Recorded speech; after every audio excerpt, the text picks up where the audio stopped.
Kamara maintiere nyakora mogi ageno ni odiochieng mari mar tich abich odhi maber kendo imore e machiegni e weche manyien mag ang'ichwelo kama oyiko ni weche mopogore opogore madhi nyime pacho kaka motimo nonro makoro chakore kotenore koda nek e osiptal maduong' ma Kenyatta mabende ne otimore odhiambo manyoro kachiel koda chike manyien magayo kata matayo tiyo kod magina mano matayo bila e seche mag tiyo kod magina mabende ogol kod jatend migawo mochung'ne weche mag arita Kipchumba Murkomen e mamoko warangane moko kuom weche momiyo pek.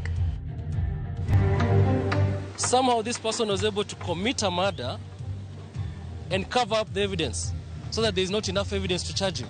It's a circus. Kennedy Kalombotole achich maduong' ma itudo gi nek jotuo ariyo osiptal maduong' ma Kenyatta ibiro chwale doho wuok tich mabiro.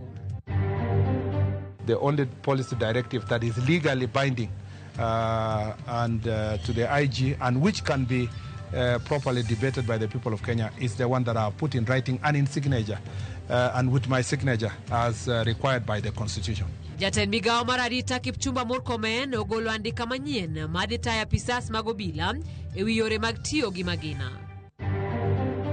Zile hera wakati ambapo zinakuja ninaweza nikaziona kwa macho yangu kwamba ni nyingi, lakini nikienda kugawa kulingana na zile pesa ambazo nimepata ninakuta kwamba kwa siku ninafanyia hera kidogo sana. Jopure kaunti ma Migori medoweyo pur mar ndawa kendo donjore pur mag kothe kaka soya gi oganda.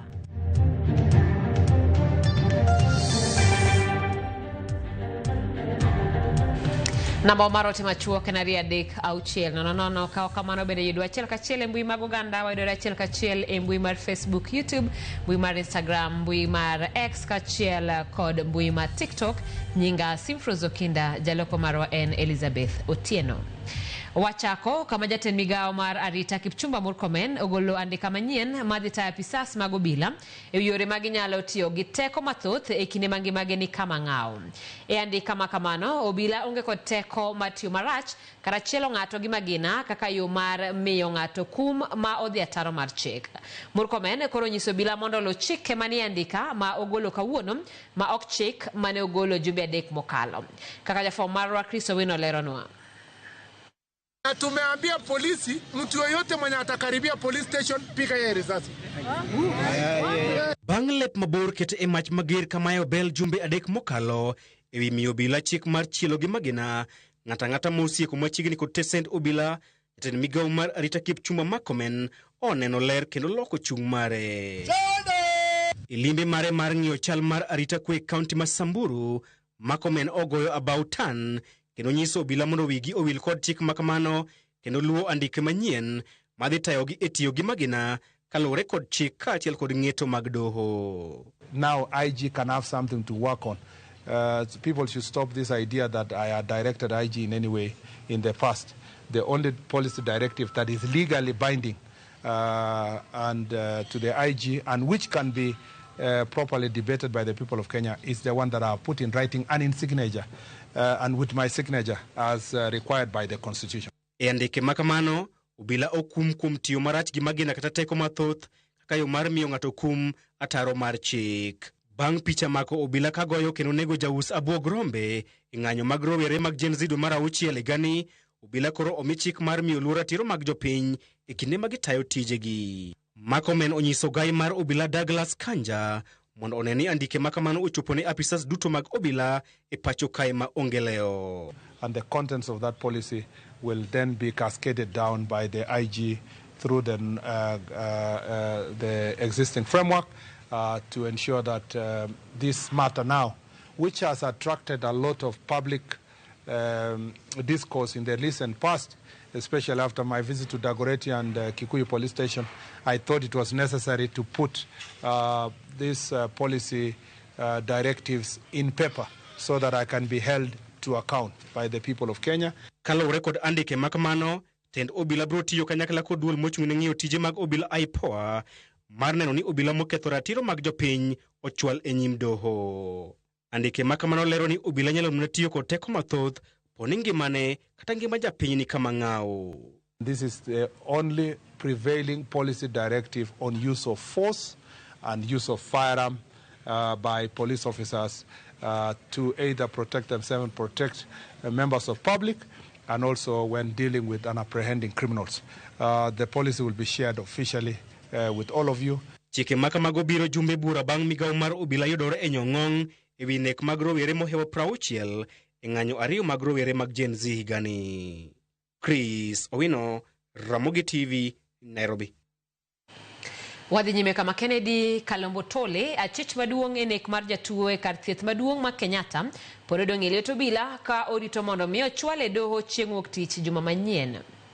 Okil mar achijno koni jatuo no ne ogol lep kowuok e otandane mar midekre kama ni thiedhie gi tuo mar sukari kapok ochwale e sendo obila ma Kilimani. Okil mar Kalombo Tole koni owinjo obila weye thuolo kod rambon mondo dhi nyime kod yudo thieth e kinde ma pod gidhi nyime kod nonro. Ma bire kinde ma obila to ne ochwale kar thieth ma Kenyatta mondo timne pim ka wiye bende ler. Report mar Kenyatta koni achichni osebedo jatuo kuom kinde malach e kar thieth chakre dwe mar 11 higa mar 2022 ka anyuolane to pok giyango.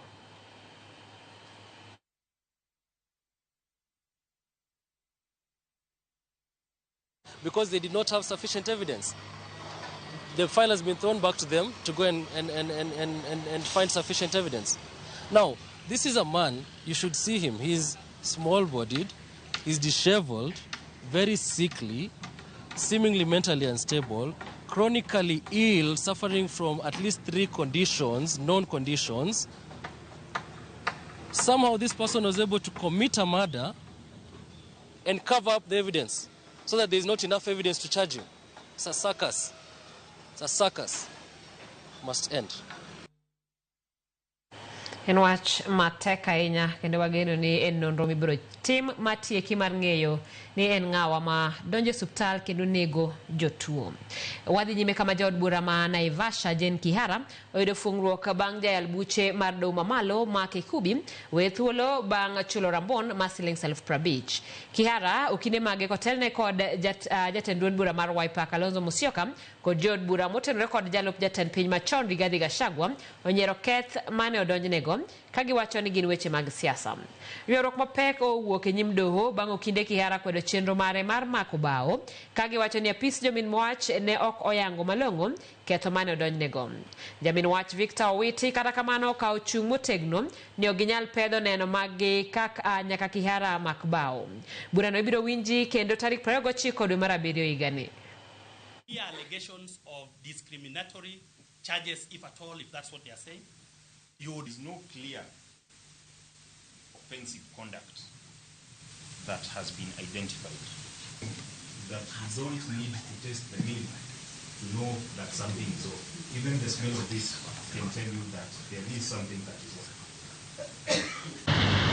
There is no clear offensive conduct that has been identified. Section 94 says the charge itself is offensive conduct conducive to breach of peace, contrary to Section 94 of the Penal Code. So to give effect to that, I'll release the accused person to a personal bond of 50,000. So the accused person will be released on a personal bond of 50,000 pending the determination of the application that we've just had. Jotelo mag Kenya Kwanza kotel ne kod jalop jatend piny Ngire Kithure Kindiki obedo gode bende sirikal mar Manywanda ka giwacho ni en mar riwo jo Kenya kendo tero chenro mag dongruok e kuonde duto ma pacho ka. Jotelo go bende oseyo kweth makero sirikal tesre kuom nyayo siasa mar dhoudi e pacho ka giwacho ni kwethno ok owinjo otel e pacho ka. To kaka Joyce Oduor lero bende gikwayo jopiny mondo omi duol matayo yiero e pacho ka IEBC thuolo mondo bi ota yiero makare. Kagiloso e kar chung'od bura mashinyalu e kaunti ma Kakamega, jotelo masiro sirikal lwedo kotelnegi kod jalup jatend piny Kithure Kindiki owuok tung' mosuo kod kweth maketo sirikal tesre magiwacho ni osechako kelo liet mar siasa e pachoka. Jalup jatend piny owacho ni sani sirikal oketo maino mare e weche mag dongruok ma ok siasa. Wenye wanangojea kushindana na sisi watungojea huko mbele. Saa hii hatuna time ya kuingilia mambo ya siasa kwa sababu hakuna campaign, hakuna uchaguzi. Tukutane pale, kila mtu atatoa rekodi yake ya ile vitu alitetea ikakuja Kakamega siku ile alikuwa na kiti kubwa serikalini. Jotelo go bende oseyo kweth maketo sirikal tesre kuom bedo gi akweda mar dhoudi kagiwacho ni sani sirikal ma Manywanda ma jatend piny William Ruto odonje kod jatend ODM Raila Odinga oketo maino e tero dongruok e konde duto ma pachoka. Hii timu yetu tunaongozwa na William Ruto. Sasa wameshikana na Raila Odinga. Hii timu mimi niko pale, kila mtu ako pale, na tunataka tuongee mambo ya wananchi, sio mambo ya viongozi. Unaona viongozi wengine anasema anatoka hapa Kenya kwenda Marekani kuangalia watu ya kabila yake.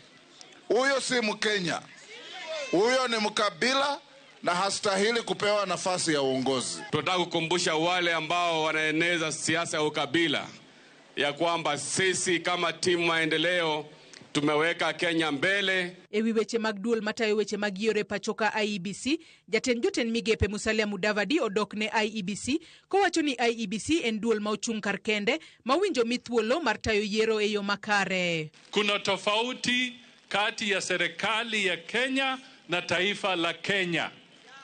Kwa hivyo IEBC itasimamia uchaguzi wa kila mtu kutoka kule mashinani hadi juu. Kwa hivyo nataka wale ambao wanajaribu kuleta porojo, let us not undermine the integrity of the IEBC. Bende okwedo jogo mawacho ni ichan kwalo mbulu mayiero mar 2027 kowacho ni jatend piny William Ruto biro sero mbulu kowuok kuom jo Kenya e yo maler kendo kaluwore kod chike ma pachoka. Kazi ya Ruto si kuiba kura.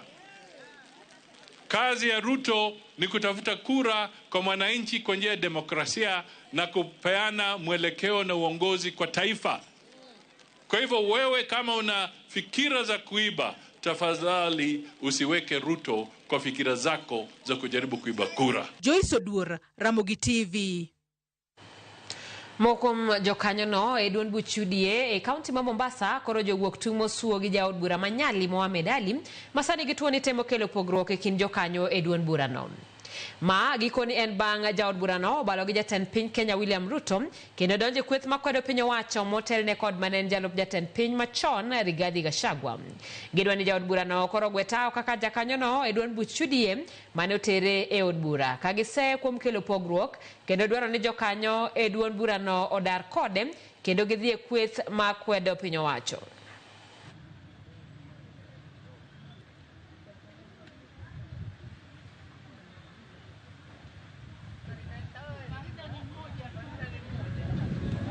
Sasa wewe badala ya kujitokeza na kupigania haki za uchumi wa pwani, imekuwa sasa unajitenga na watu, unajiunga na watu ambao kwamba hawataki kuona hizi reforms zikifanyika na regional balancing ama haki kitendeka masuala ya uchumi ya kipwani. It's high time he makes a decision. Yeye kama anataka kuenda independent aende.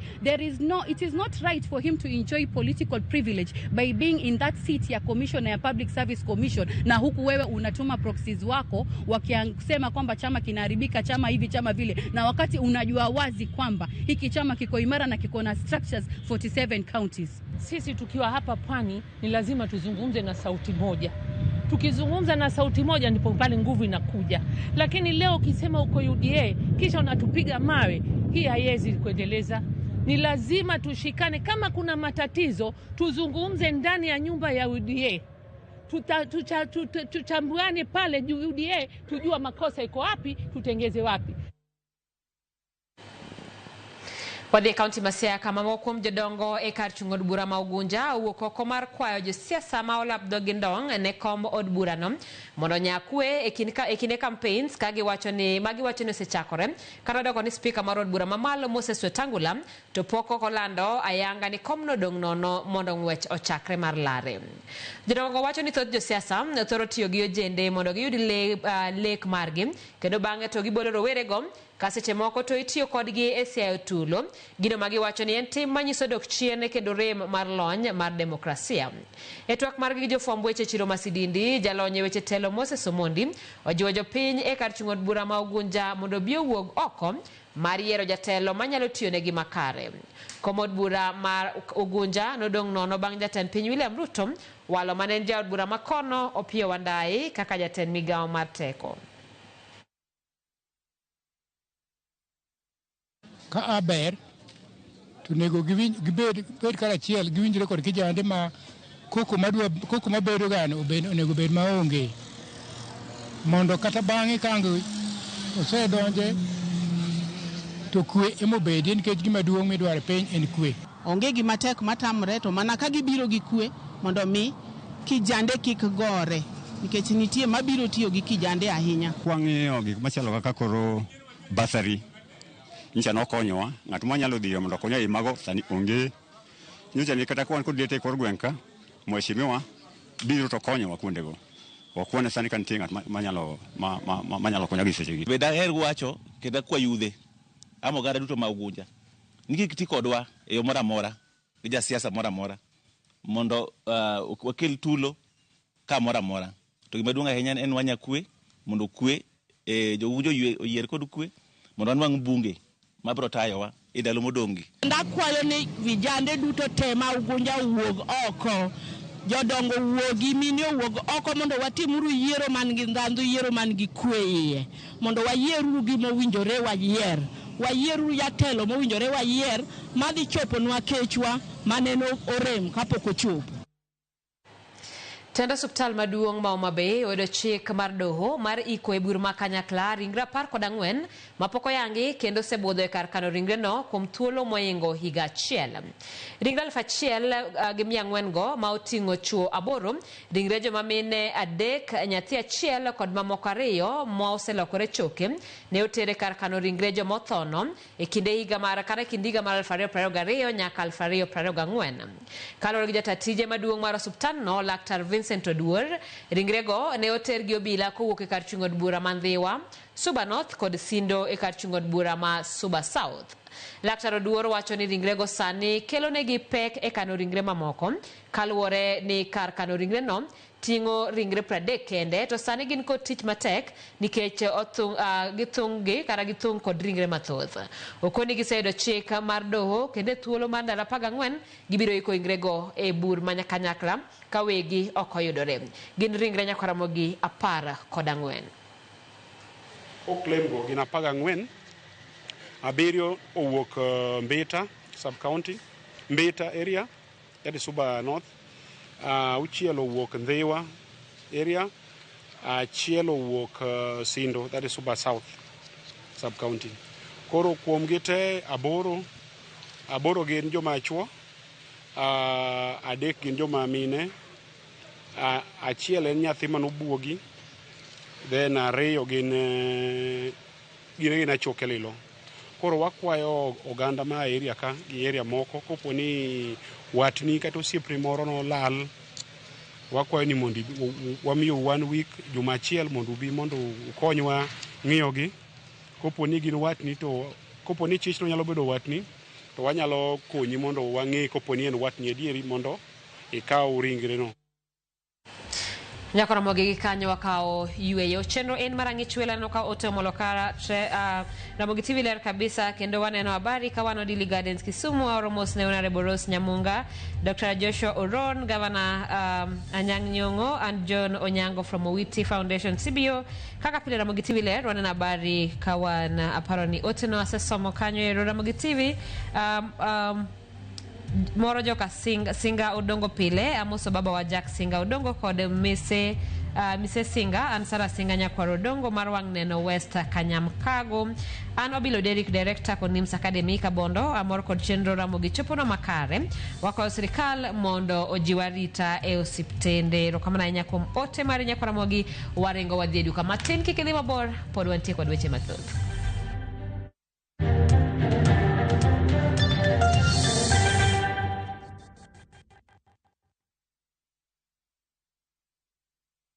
Introducing Wiggo, your trusted ride. The ride with the most reliable, verified, efficient and transparent drivers. With fabulous cashback incentives for passengers, each trip on Wiggo feels like an upgrade. Download Wiggo from Play Store or App Store or SMS Wiggo to 20425 and ride with confidence. Wiggo, let's go.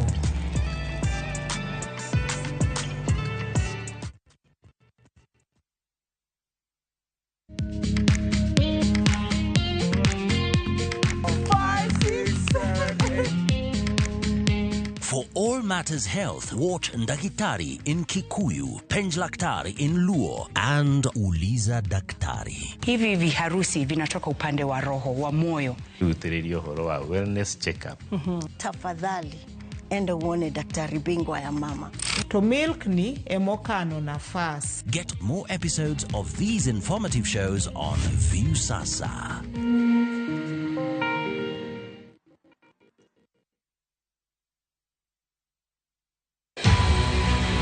Boda boda.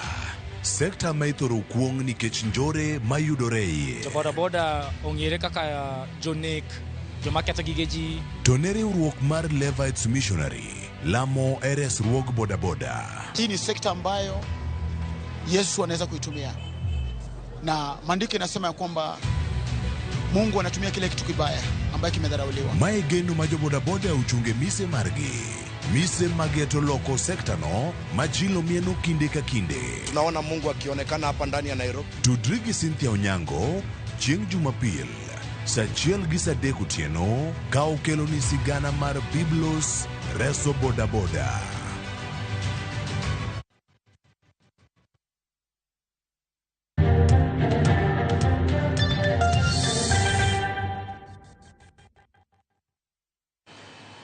Machiegni kendo maloyo jopur 6,000 oseyo pur mar ndawa kendo dojo pur mag kothe kaka soya kod oganda e kaunti ma Migori e kind higa mar 2021 nyaka sani kaluwore kod kampen mar tieko pur ndawa e kaunti ma Migori ma otisi ni Free Tobacco Farm. Mana ka jafwambo marwa George Malero kampen ni osebedo ka isiro kod piny owacho, riwruok mar World Health Organization, Farm to Market Alliance kod mamoko e kaunti ma Migori. E kind higni mar 1970 nyaka 1990, kaunti ma Migori achiel kuom kaunti e piny Kenya manipuro ndawa mathoth. Lipot yango ni atamlo 70 mag ndawa e piny Kenya ne wuok e kaunti ma Migori, ka bende kindeno kaunti ma Migori ne nitie kod kembe 3 mag ndawa. Kata kamano kaluwore kod lipot owuok kuom migawo mathieth mayango ni ndawa nitie kod midhiero mathoth e ngima dhano, ne omiyo kampen mar kono oganda mondo koro were kod pur mar ndawa e kaunti ma Migori ne ochakore. Kampen motis kaka Tobacco Free Farm ma isiro kod piny owacho, riwruok mar thieth e piny mangima World Health Organization, Farm to Market Alliance kaachiel kod mamoko osebiro kadhi nyime e kaunti ma Migori ka ochakore e higa mar 2021. Baada ya kupata ushauri ndipo nikagundua kwamba kumbe ninapoteza muda. Maana zile hera wakati ambapo zinakuja ninaweza nikaziona kwa macho yangu kwamba ni nyingi, lakini nikienda kugawa kulingana na zile pesa ambazo nimepata, ninakuta kwamba kwa siku ninafanyia hera kidogo sana. Weekly futino matio rogno mar Farm to Market Alliance wanje pur maloga na uchielo soyo pur mandawa kendo donjo e pur mar kodh moko ma oting'o soya. We speak currently we have over 6,000 farmers who have transited from growing tobacco to alternative value chains in Migori. Gwenge makura ponte jopur mathoth mag ndawa igeto ahinya e bwo chenro ni mar tieko ndawa e kaunti ma Migori. We make sure that farmers get inputs from to use in their farms. We work with them through the production process in their farms and up to market level, where now we link them to market partners. We also train them to take care of their produce. Jopur mose pur mandawa kendo donje kothe mamoko wacho ni pur mandawa yanda hinyo gi mokalo to nwingo maretin. Gharama za kulima tubako ziko juu zaidi kuliko kama ungelima mimea mingine. So tunashawishi wakulima watoke katika kilimo cha tubako waingie katika kilimo ambacho ni cha muda mfupi, season 2 kwa mwaka. Nimepata kina mama na baba wakilima tumbako. Imeleta shida mingi kwa sababu imeleta madhara kama miti imekatwa ovyo ovyo. Vijana wengi wameathirika kwa sababu ya tumbako. Seche pinyo wacho migepe moko mago mag pinyo wacho dhi nyime kod tieko pur mandawa. Kothe ma oting'o soya gin mago bende koro siber ka iji Uganda moro koro pidhi nikech nweng'o gi ber. Tofauti ni hii.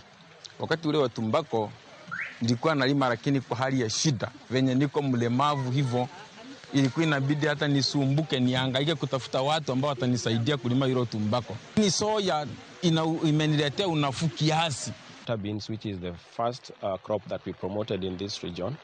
Nyota beans is fast maturing. It takes only 75 days. And you can harvest and get your money. Jolony wechego mag thieth osetudo pur mandawa kod midhieche kaka tuono mar kansa kod mamoko. Nondo yango ni ndawa nitiere kod kwiri kata chemicals maromo 700. Ka kuomgi maromo 427 gin kwiri makelo tuono mar kansa madhongere dendo kaka carcinogenic.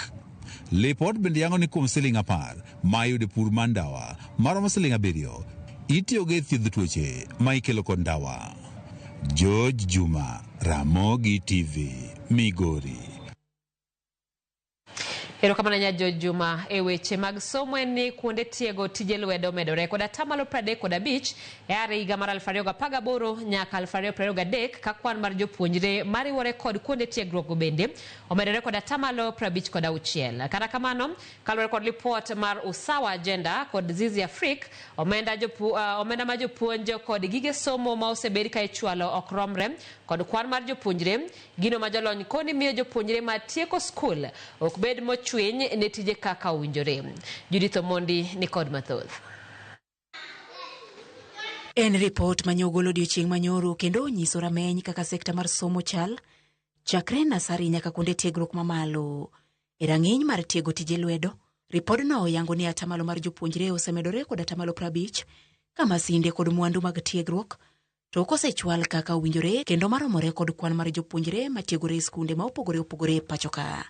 Atamalo 25 kende mag TVET mag piny owacho ema nitie kod masinde matiyo kendo nyalo konyo jopuonjre. Ni thoth skundewa mag polytechnic mathoth nyithindo dhiye ok oikore ahinya mar tiego nyithindo e lony manyasani, nikech idwaro gik moko machalo kaka kompyuta, idwaro gik moko machalo kaka tablets, idwaro gik moko machalo kaka server mondo mi skul obed ni nyalo puonjo nyithindo e weche manyasani. Iyudo ka awachni wantiere kata mana gi special persons. Maybe we classify them under people with disability issues here. Gintiere gi gik magidwaro. So for you to also incorporate them into the society, you must empower them. Kupogore kod weche mag masinde kod jopuonj, bende nitie penjo maduong' e wi rang'iny mar somo ma jopuonjre mag kuonde tiego tije lwedo yudo. Ripodno oyango ni 40% mar kuonde tiegruok mag TVET ok luw lai mar tiegruok CBET curriculum, ka 50% kende maluwo chike marito somo mag jopuonjre. E kwan mar jopuonjre ma somo e TVET, 30% kende mayudo puonjruok bang' somo kata industrial attachment, ka 45% to tieko ma ok oyudo oboke mag lony e lai manyasani. King'iyo gap mantiere kind gik mipuonje skul gi gik ma idwaro kuonde tije, gik midwaro kuonde tije niga mbele ne curriculum mipuonje skul. Omiyo owinjo wachak ng'iyo e thuolo mar CBE ni owinjo beni ji timo practical moloyo timo gige theory. Sirikal bet ga piny to neno ni what are the needs, changes mage mosebedo e Uganda. Koro sama wa design curriculum to wang'iyo gi according to gigo madwarore e Uganda. Nyaka sani jokanyo e sekta mar somo koro dwani owinjo chak nywand pach weg kembe kod jolony e loso e lai mag somo mondo dwok kwan mar rowere ma ok yud tich nikech lony margi ni piny. Rem nitiere e kar mondo mi sirikal gi jok mamoko gi jok kanyono mamoko owinjo bed ni riwore paro e seche miloso curriculum madhi mbele sana the industry jok mantie weg tije machiwo tije owinjo bed ni anyiso sirikal kaka an ng'ama tie e lony manyasani kata weche mag mbui anyiso sirikal ni kidwaro mondo mi andik nyithindo to nyithindo gi winjo som ma gima to en gima i revise moruyore nikech gin weche madhi mapiyo. Twagni ibiro e kinde ma pod nitie weche ma okwako sekta mar somo e kuonde tiegruok mamalo kama oriwo nok mar omenda. Judith Omondi, Ramogi TV. Jagoro mogirore migawo mar thieth Mary Mudhoni okone oganda mondo ket ler nyime kaka yo mar geng'o tuoche ma ikelo kod chido mar alwora kaka nyaldiema ma osebedo ka sando ji e counties kaka Migori e kinde ma bende owacho ni counties 15 e piny Kenya pod oganda mathoth losore e bunge. Jafwambo marwa Juma nigi ler mathoth. Chiendo ni mar piny owacho kawo kalo kuom migawo mar thieth mar keto ler maong'ere kaka epuka uchafu afya nyumbani chieno bende geto neno ne oganda dak kuonde maler kaka yo mar geng'o tuoche kaka mano ma nyaldiema ne oyawo yanga e kaunti ma Migori kod jagoro maduong' e migawo mar thieth Mary Mudhoni. Kaunti ma Migori osebedo kod muoch mar tuoche ma ikelo kod lel kaka mano ma nyaldiema ka chakruok mar higane kwan ji 40 ne ogamo tuoni. Whenever we have cholera, it is among the slums usually affected. And the intervention measures we have taken, we always cooperate with members of the community. Tulikuwa na ugonjwa ingine ilikuwa inaitwa COVID. Ulikuwa mpaka ukiangalia mtu hivi, ukipinduka hivi unanawa mkono.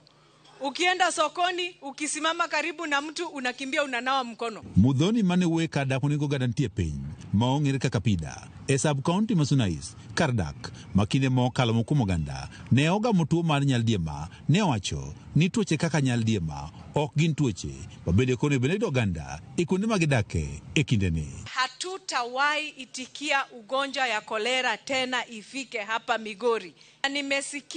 Nimeona mpaka vijana wanajitolea sasa, wanaenda wakifagia, wanaenda wakiosha. Jagoro maduong' ne migawo mar thieth wacho ni en gima rach ni pod nitiere kaunti 15 e piny Kenya ma oganda mathoth pod losore bungu. Bado tuko na counties na sitaki ku name and shame. We are still practicing open defecation. 15 counties. Chiendo ni mar keto ler alwora obire kaunti ma Migori e kinde mamoko jodak ma apida e sub county Masunais e borok margi maong'ere kaka apida modern group osebedo kadhi nyime kod keto ler e alwora giwegi. Gima nomiyo wabiro gi apida modern nikech ne apida nolel. Nomiyo nowacho ni apida modern nyaka bigi moto margi kaka to make apida clean. Jokanyo marwogni ma apida modern ka otele ko jakom margi Zakaria Otieno Dero wach ne gi kawo kangiwegi ma keto ler alwora margi bang' tuo ma nyaldiema ne omuoch e kar dakni. Mokwongo kane kolera nochako an awuon nabedo matuo ka kolera nomaka mano ring koda osiptal mano noyudo kapok wachako wach mar cleanliness ni. Koro kana wuok e osiptal to vijende nobedo piny mondo na dieri jo county council gi gin giywayo mana main road mokalo main kocha to iwa kuma wadake ka ok ging'i ler ma iye ka. Emomiyo ne giamua giwacho ni ler ma iye ka wan wawegi manyaka to watim. Kada bende jodak gi ma apida okawo okang' mar keto ler giwegi pod giywago midhieche mathoth ma oting'o onge mag kuonde ma inyalo puke takataka kaachiel kod moko. Kaka wadang' wating' takataka kwagolo takataka ka nyaka dumping site kamonego bed ni bologie wayudo shida nikech waonge vifaa mar ting'o gigo. Wahaya mkokoteni 800 per day. Nok mar pi maler kaachiel kod chope bedo osethiro lere kuonde dak monego ji ni piny e kaunti ma Migori ma oting'o apida Nyasare kaachiel kod Panpieri. Machi hakuna, machi ilijengwa hapa ya China hatuioni. Ingine sijui inaitwa ya Nyasare inakuja mara moja hata kwa mwezi moja. Choo waonge go mawadhiye. Mara ariyo pi kobiro 1 week otigo kata 3 months kapok wachak waneno pi. Watiyo gi pi molil. Mara adek sama watimo drainage mwagolo gik maricho richo mane wamwani wagolgi gigi watinga tinge e lwetwa kama samoro ngato tinge kama gigi pukore kuomwa. George Juma, Ramogi TV, Migori.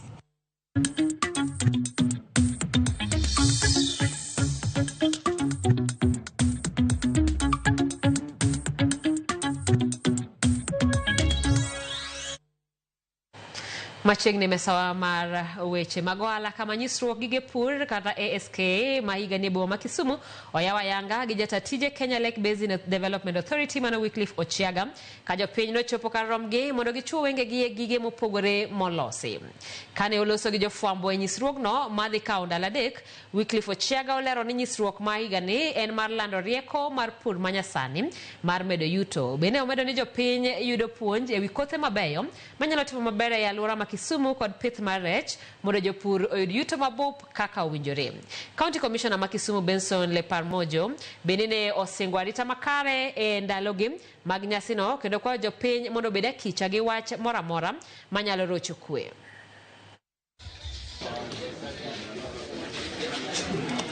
Show mahiga mar 2025 thuon wach ne en mar tiyo gi rieko mar nyapur masani mondo wa advance godo weche mag ohala. And watimo limbe e stalls mag ji te mobiro mondo ochope show. Kuom limbe mwatimo go wayudo puonj kuom kothe minyalo ti godo e alwora mar Kisumu kendo i Kisumu mago kaka bando, kaka bel, kaka pamba mondo ka jowa puro to oyud yuto mang'eny. We want to assure all the showgoers and all the exhibitors of their security. But it's always good to be conscious of your personal security because there are people who might take advantage of the situation or the number of people and maybe try to steal phones and other personal belongings. Kwarango kaka shonyo chaen iga mokalo giga moro cha shoma iga ni endi to aneno no ber kenda mor godo kabisa. Maduong na medo mana rwako ji mondo med bire show nyaka chieng' molore odiochieng' ma Jumapil. Jalup Gavana ma Kisumu Matthew Owili ko Director mar bengi mar ABSA Moses Muthui otelo ne nyasi mar yawa yanga bad bengi mar ABSA machielo e boma ma Kisumu kamano bedo bad bengi no mar 87. Johala ma wegi owuon, johala mag aswekra kod riwruoge mopogore biro yudo thuolo mar tiyo gi bengi no eneno ni okel dongruok e gwenge ma imbo mar piny Kenya. No yawa yanga bang' romo mar juma achiel manokelo kanyakla jokanyo mar bengi ABSA kod joma tiyo kode mawuok kuonde mopogore kamoting'o Kisumu, Kakamega, Kisii kod counties mamoko. Muthui bende omedo ni Kisumu biro kelo dongruok maduong' ni mar oywayo johala mawuok e pinje malibamba mano piny mar Uganda kod Tanzania. We are open for all classes of businesses. We are open in all communities and counties around the country. And Kisumu is special to us.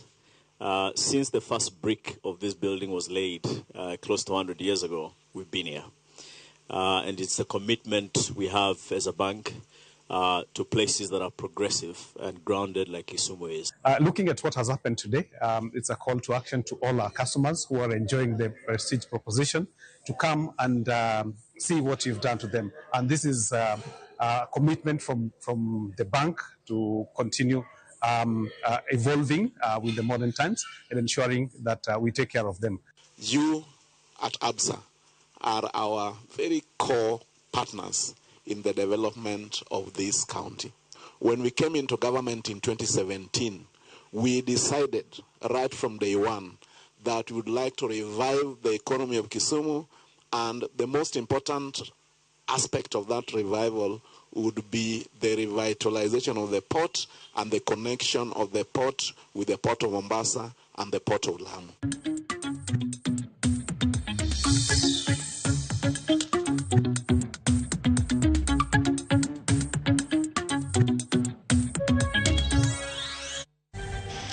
Nyakoromogi wadwa ni wachakwa kawo yoyo machielo kapok oduogo kod weche mag tuke kamoting'o ikruok ne tuke mag CHAN mibiro bagi e pacho kae chak mar dwe mar 8. Adwa ni mondo mi wadhi waywe matin kaneno ka Laki Akoth wacho ni wuok Mombasa na Mogi TV neno maler aoro mos ne mama na Caroline Nyango manya lego barding ka chiel gi nyithindwa duto kagin seme kadero erokamano ji An Bruce Jomo kowuok Ongadi Riat Kajulu,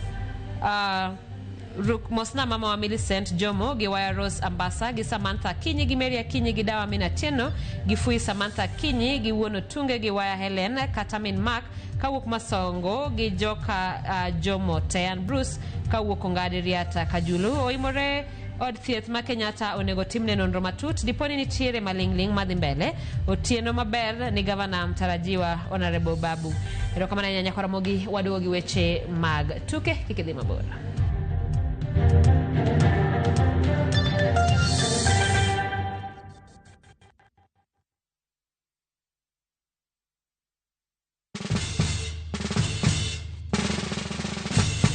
Guess what? Citizen Duka now delivers! Get amazing discount on your favorite essentials and have them brought straight to your doorstep, all for just 200 shillings delivery fee. Go to citizenduka.com, select the product you want, pay, and we'll handle the rest. Citizen Duka, home of discount.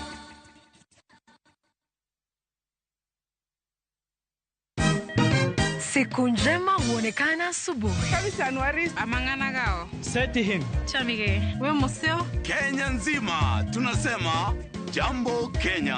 Wax, tiki, taka. Twende sana my people. Hapa ndo nyumbani kwa muziki wa Afrika Mashariki na malezi ya vipaji. Sasa tuko tayari ku drive on. Mibibi na mijize. Leteni porojo sasa. Kwa habari za kuaminika kutoka kila pembe ya nchi. Are you ready? Leo kati ya Ingwe na Gor Serikal. Hapa ndio home. Wawa. Radio Citizen. Radio number 1. Radio number 1.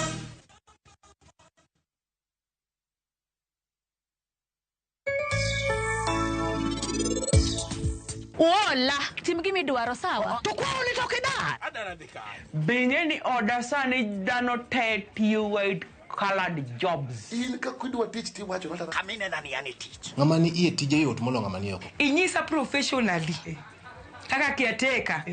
And white collared jobs. Very shady kind of workmanship. Nyasebe manigi kibarua. Kikilem na please nikech ala mari nige swara mingi sana chini ya maji.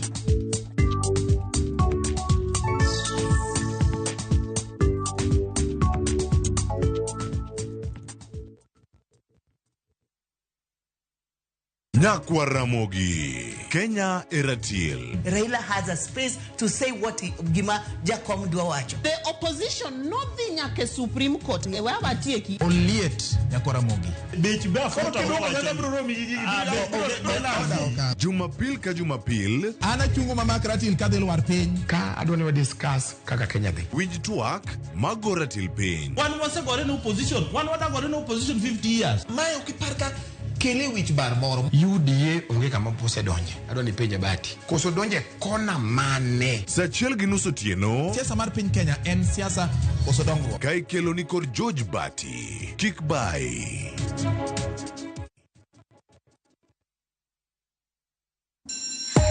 You wanna feel the vibe. Ngeso ka ngeso, wakelo ni gik mamit makelo mor.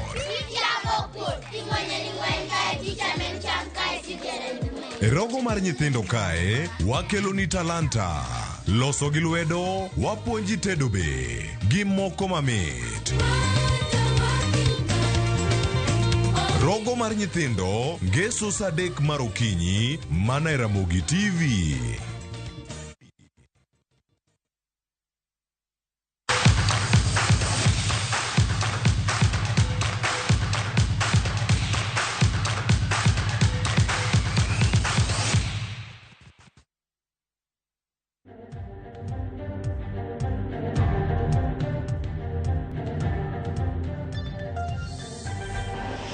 Machiegni paw tuke tim mar Harambee Stars dhi nyime gi timo ikruok margi motelo ne tuke mag CHAN ma ibiro bagi e pinje mag Kenya, Tanzania kaachiel gi Uganda. Riwruok matayo tuke pinje Afrika CAF osechiwo thuolo mag tukegi dhi nyime kochakore tarik 2 dwe mar 8 higani. Tim Kenya Harambee Stars nitiere e pool B.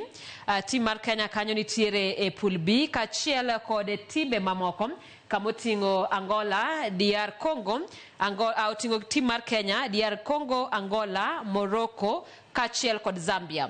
Mano group A e tugego mag CHAN wadhi e group B mondo mi wane timbe manitiere kanyo. E group B wantiere koda Burkina Faso, wantiere koda tim mar Central Africa Republic, bende kanyo wantiere gi tim mar Madagascar, wan gi tim mar Mauritania kaachiel gi tim e piny libamba mar Tanzania. Tim mantiere kata timbe madhi tugo e group C otingo Algeria, otingo Guinea, otingo Niger, otingo South Africa kaachiel koda tim mar piny Uganda. Kawo kanyo wadhi nyaka tim mar group D kama wantiere koda Congo, wan gi Nigeria, wan gi Senegal kaachiel koda tim mar piny mar Sudan. Nyakoromogi pod wadhi nyime magi kaluwore koda kata kotenore koda weche mag tuke mag CHAN kaka nyabiro bago tuke mag group E e alap Moi International Sports Center Kasarani ka piny Kenya oseketo e rang'iny mamalo alap ma Kasarani. Nyayo kaachiel gi peyo matindo mag Police Sacco gi Ulinzi Complex. Tuke mag group B ibiro bagi e piny mar Tanzania ka alap ma Benjamin Mkapa Stadium manitiere chuny boma ma Dar es Salaam. Tuke mag group C ibiro bagi e piny mar Uganda, mano alap ma Mandela Stadium, alap ma bende biro bago tuke mag quarter finals. Tuke mag group D ibiro bagi alap ma Aman Complex manitiere e piny mar Zanzibar.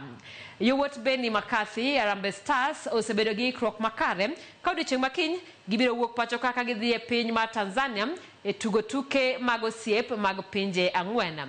Kane wuok gi jotugo odiechieng' manyoro, jatend piny William Ruto ojiwo jotugo mondo obed gi tugo makare koparo negi ni alap ma Kasarani ema biro bago finals kendo Kenya nyaka chopi e finals.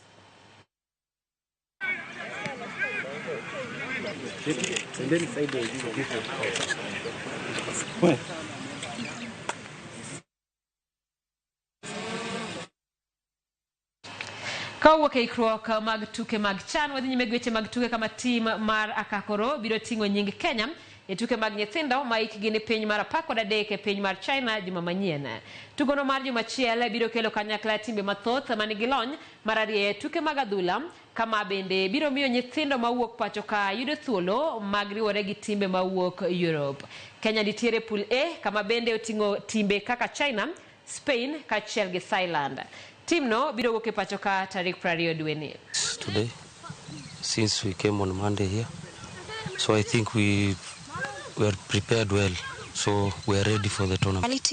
We ensure that we scout the best players from all over the country, equip them with the best resources, human resources and physical resources that they need to succeed in their dream, which is football, because we want to have the best footballers around the world globally and scout them outside to the big teams.